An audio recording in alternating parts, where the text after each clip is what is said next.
Welcome back to The Cup That Cheers. I'm Elizabeth, and today we're continuing our series on the kinds of tools that beginning hand sewers should have in their sewing collection.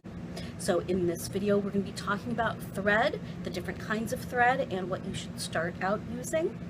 Pins, two major different kinds of pins, and pin cushions and pin caddies, and other tools to use for holding and containing your pins.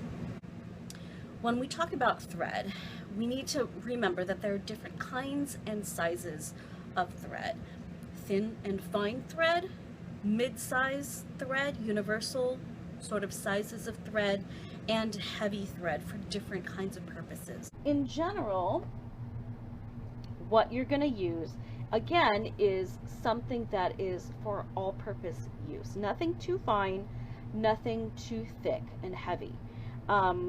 A bunch of different manufacturers make thread. You're going to need a couple different colors. I recommend that you start with black and white. But as you start working on various projects, the different fabrics that you work with will be different colors. And it's always a good idea to have thread that matches the fabric that you're using, or if you're using a print that has a printed fabric or a woven fabric that has more than one color printed or woven in it, use the color that appears most commonly in the fabric and match the thread to that. But black and white can work in a pinch. Now what I recommend is that you start with a polyester cotton blend of thread. It's strong, but it's also soft. It's always good also to match the fiber content of the thread to the fiber content of the fabric. But when you're starting out, you're not necessarily going to know that. So start with a polyester cotton blend or all polyester and get an all-purpose thread, and they will be labeled all-purpose, and that will be kind of like the generic mid-size thickness of thread and fineness of thread. And again, just like with needles, when you're moving to different fabrics that are heavier or lighter, you're going to need to get different thread that won't look like a huge piece of yarn going through your very fine, delicate fabric. Get fine, delicate thread if you're using fine, delicate fabric. Get heavier thread if you're using heavier material, so it's strong enough to hold the seams together. But when you're starting out, regular old thread that you can get from any place that sells thread. You could even, for the needles and thread, you could even start with one of those travel sewing kits. Now, you're not going to get very far with a project with the amount of thread that's in the sewing kit, just so you know. It's maybe only about a yard, maybe a half a yard of thread in a sewing kit for each color, but it'll get you started practicing stitches. When you're getting ready to thread your needle, now that you know about thread and needles, there's a specific way to do it. A lot of times people want to take a length of thread that ends up being really, really long because you want to do as many stitches as you can without having to rethread, which is a logical thing to want to do. But if you take a piece of thread that's too long, it's going to just get tangled up and drive you crazy and end up tying itself in knots and not being usable and actually being wasted. What you're going to do when you thread your needle is you're going to have your spool of thread, and you are going to hold on to the end that's loose, it's hanging off of the spool, and you're going to unroll it and stretch out your hand. And when your arm is as far away, as stretched out as it can be, you're going to measure from your shoulder to the tip that you're holding in your hands. And that is the length of thread that you're going to cut. You're going to cut the thread right at the spool, right there. And that is the length of thread that you're going to use if you're using a single thread. When you get started making garments, it's a good idea to use a double thread, which means a piece of thread twice as long as your shoulder to the end of your hand, and then fold it in half so that both of the cut ends are together on the same side, and the needle is going to be, it's going to be threaded through the needle, and the needle is going to be in the middle. And then you tie a knot at the end, and then every time you take a stitch, you're drawing 2 layers of thread through, which makes each stitch twice as strong as it otherwise would be. And that is one of the things that you do to get thread that's strong enough to hand sew garments that won't fall apart. It makes a very strong seam, especially if a doubled thread is combined with a small back stitch. That makes the strongest seam that you can really make in hand sewing. Now, for threading, you need to get your needle,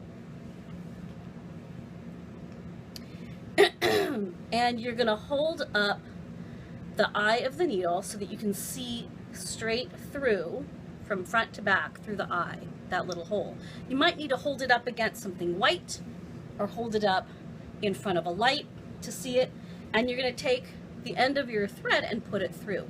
Now, the end of the thread can sometimes get frayed, and so in that case, if it's frayed, it's going to be really difficult, if not impossible, to fit it through the eye of the needle. This is also why you don't want to use a needle that has an eye that's too small to fit your thread through, even when it is laying nice and smooth. The traditional way of smoothing down the end of your thread, smoothing down the fibers so that they will fit through the eye of your needle, is by putting the end of your thread in your mouth and just wetting it, moistening it just a little bit, and pulling it through your lips to take it out.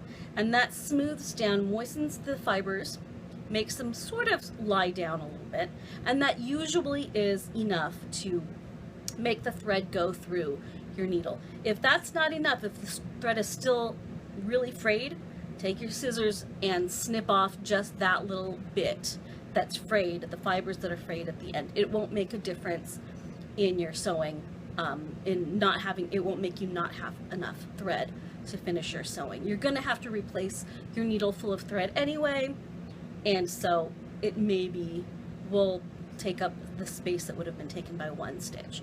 Not a big deal.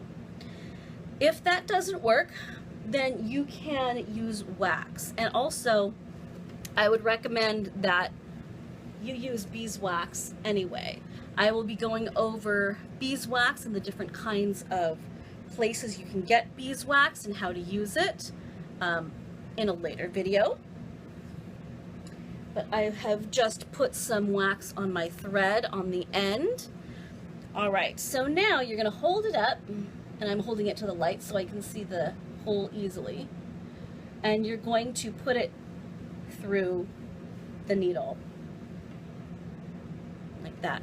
Now, if you're just going to use the single thread to do your stitches, you're going to pull on the longer side, and that pulls it through the needle just a little bit until there's about 3 or 4 inches hanging on one side of the needle, and then the rest of the thread is hanging on the other side.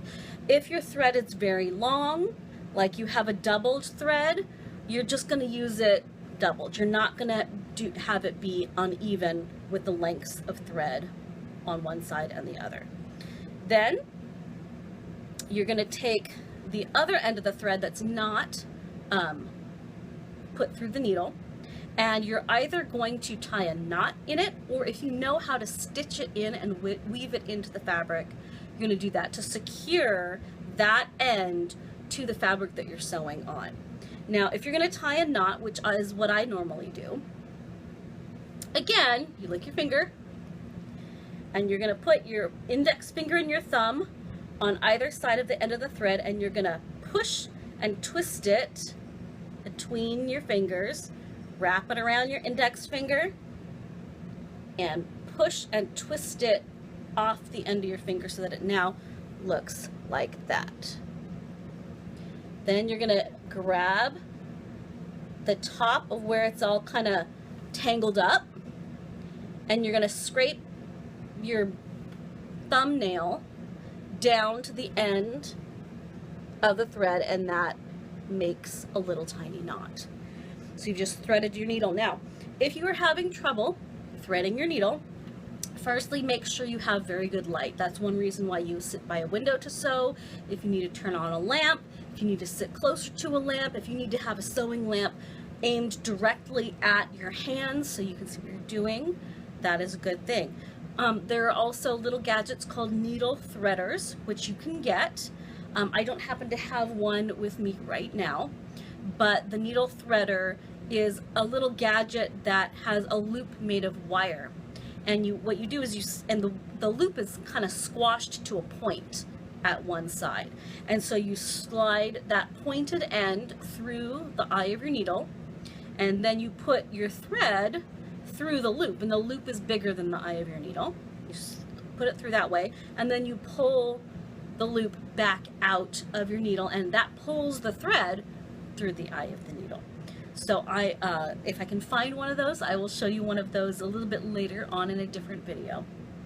But that is threading the needle, and you just continue sewing until you are done with that length of the needle. As you sew and your sewing is getting closer and closer and closer to this end, you're going to need to make sure to slide your needle towards closer down this other end of the thread, so you have a little bit more. And once you get to the very end of the thread and you have maybe an inch of thread left, is when you take the needle off of the thread and you tie that length of thread and those stitches off by tying another knot on the fabric to hold that in place. And you get another length of thread, and you start where you finished, and you just continue going on. Now, another thing you're going to need are pins and some place to put the pins. You can get a box of pins like these ones. You can get smaller or larger cartons of pins. Sometimes pins come with a pin cushion. Lots of different ways of getting pins and lots of different styles of pins.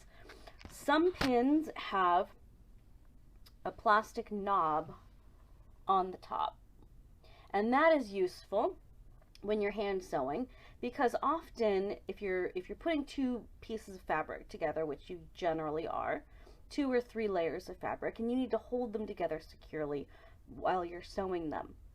And so if you have a pin that has a plastic little knob on the top, on the head of the pin, it will protect your hand from getting poked by both ends of the pin. Now, you will get poked by your needles, by the sharp end of your needles, and by the sharp end of your pins. I just have to let you know that coming at the beginning. There won't be a whole bunch of carnage levels of blood flowing, but you will get pin pricks, and I will address how to take care of that and plan for that a little bit later. But you'll need some pins. It's good to start with at least 100 pins. This particular box is 400 pins, and these particular pins are silk pins. Just like needles, just like thread, there are different kinds of pins for different kinds of fabric and for different kinds of uses. So back to the plastic ones, the ones with the plastic, they will protect your hand from getting scratched by the other end, the blunt end, the head of the pin. Some pins have a metal head like that. I don't know if you can see, but it has like a little piece of metal put in a flat sort of layer on the top of the pin. And sometimes the edges of that head of the pin, of the metal heads of the pin, can be scratchy. But they're really good for if you need to iron something, if you need to pin something in place and then iron it. If you iron over the plastic heads of the pins, what do you think is going to happen? The plastic is going to melt and get all over your project. So you'll have plastic headed pins for when you're hand sewing, but not when you're ironing. You have metal headed pins for if you need to iron something, but it might end up scratching your hand. But for when you're starting out sewing, hand sewing, it doesn't really matter what kind of pins you get. Just have some. Like I said, these are silk pins. They're especially fine and thin because a lot of silk fabrics are very delicate, and these larger pins, they're a little bit thicker in the shaft size. They will leave a big hole in the fabric that will remain visible and unsightly. So the smaller pins you use for very delicate silk fabrics, but you don't necessarily need those. You'll also need, like I said, a place to keep them, because sharp needles and pins that are just kind of in the bottom of a box or something are going to poke you before you know it. They're going to poke you, you put your hand to get in something else, and you're going to get poked by a pin. So you need to have a pin cushion or a pin caddy. The pin cushions are generally the cheaper ones, and they're essentially a little pillow that's been tightly stuffed with some kind of stuffing that you put the pins in. So here is my pin cushion. It's a little chicken. My friend made it for me. It's super cute, and it's weighted. Lots of different varieties of pin cushions that you can get, weighted ones or not. This one has sand in it to stuff it with, so that's what does the weighting part, weighting it down so it doesn't fall off the table and tip over as easily. But as you can see, you just stick your pins in it. Sometimes, in fact, especially very commonly, you can find pin cushions that are in the shape of a little red tomato. Those are very common to find in fabric stores as well. You can get them as well, and you just stick pins in them. Usually those come with a little separate pin cushion in the shape of a strawberry, and that's called an emery strawberry, or just an emery pin cushion. Emery in the sense of an emery board that you use to file your nails down so that they don't have ragged edges, to smooth them down.